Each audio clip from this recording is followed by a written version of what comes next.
young one. Sit with me for a moment. You are growing strong, your muscles hardening with the days of training. But true strength is not merely in the body. It is in the heart, in the spirit, and in the way you carry yourself among others.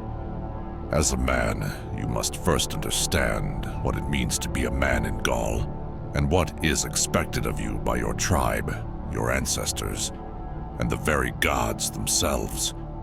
These lessons I will share with you are born from the traditions of our people, the ancient Gauls, whose customs have been passed down from one generation to the next. To be a man in Gaul is to be a warrior, first and foremost. But let me be clear, a warrior is not just one who wields a sword or a spear. No, my young friend. A true warrior is someone who embodies honor, bravery, and discipline.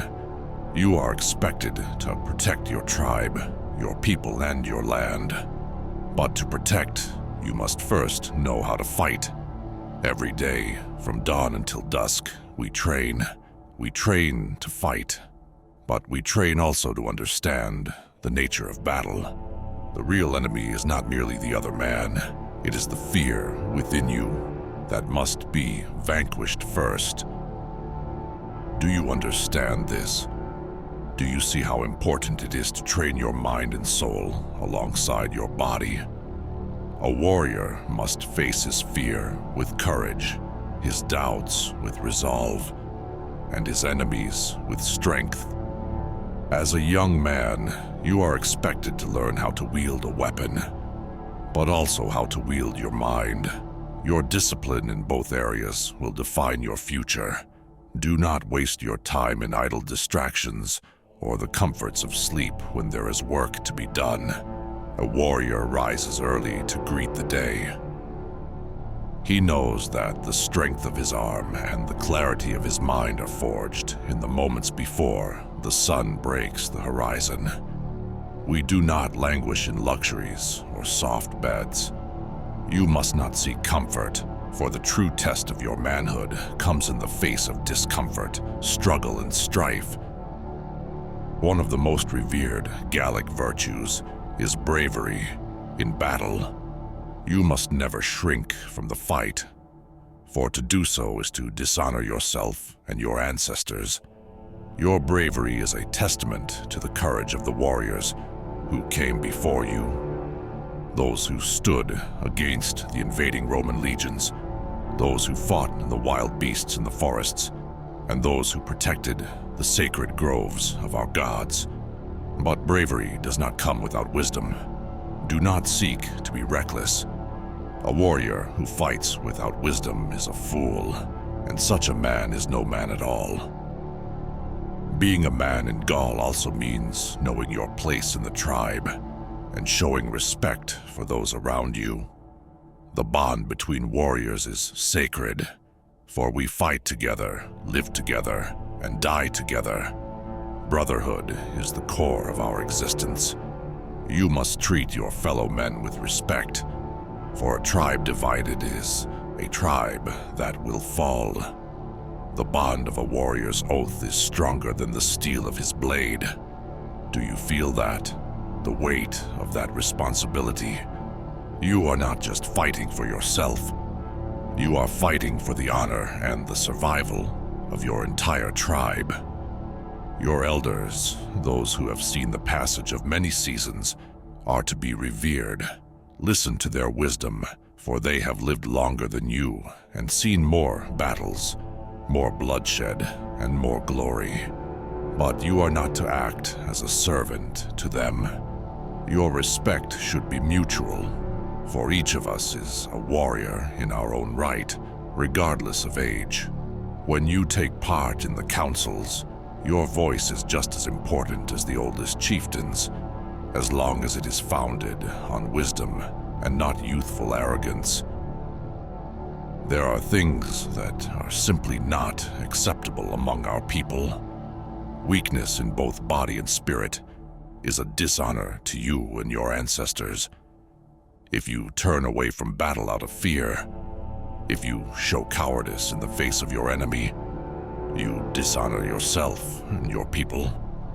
A warrior who is weak in spirit and does not rise to the call of battle is cast out as unworthy. If your words are not backed by actions, you are nothing more than a liar and a coward. And if you dishonor your tribe or the gods, there is no place for you in Gaul. But worse still is betrayal. A man who turns against his own people, who strikes a fellow warrior in the back, has no place among the living. To betray one's own is the ultimate disgrace, for the bonds between us are forged in blood, sweat, and tears. You will never know true peace or joy if you betray the trust of your people. Betrayal leads to death, and in our eyes, there is no worse fate than that. A warrior's path is not merely one of strength, discipline, and bravery. It is also a path blessed by the gods, who watch over us from their sacred realms.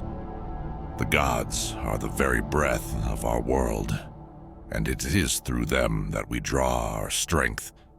We honor them through sacrifices, rituals, and prayers. The great god, Cernunnos, the Horned One, is the god of the wild, the protector of nature and the forests. He grants us the strength to endure and the ferocity to overcome. It is his spirit that we channel when we face the wild beasts of the forest or the dangers that lurk on the battlefield. When you hunt, when you fight, remember his presence within you. When you feel the rush of adrenaline, know that it is Cernunnos who grants you that power. Then there is Tutats, the god of war and tribal protection. He watches over our warriors, and it was to him we pray before battle. His favor is earned through the blood of our enemies and our dedication to the cause of our tribe. When we march into battle, we ask Tutatis for strength, for victory, and for the courage to face whatever may come. His image is carved into the stone altars of our sacred groves, and his power is invoked when we take up arms. But the gods are not just for the battlefield. Epona, the goddess of horses and fertility, is revered for her connection to the land and the cycle of life. Her blessings ensure the health of our herds and the success of our harvests. As a man, you must honor her in every aspect of life, whether it is through the care of your animals or through the respect you show the land that sustains us. The legends of our ancestors are an essential part of what it means to be a man in Gaul. The great heroes of old, such as Vercingetorix, who stood defiant against the Roman invaders, remind us of the importance of resisting tyranny and protecting the freedom of our people. His name is sung in every village, every tribe. He is a symbol of the indomitable will that every man should strive to embody. Now, young warrior, as you listen to these words, ask yourself, what kind of man do you wish to become? Will you be one who succumbs to weakness, to fear, to dishonor? Or will you rise up as a true warrior, guided by the strength of your ancestors, the wisdom of your elders, and the favor of the gods? Your path is your own, but remember, if you walk it in the light of honor and courage, you will never walk alone. You will have the gods beside you, and the strength of your tribe behind you. So, go forth and be the man that your ancestors would be proud of. Carry your honor as your shield, and your courage as your sword. And always remember, being a man in Gaul is not just about how you fight, but about how you live, how you honor your people, and how you honor the divine forces that guide us all.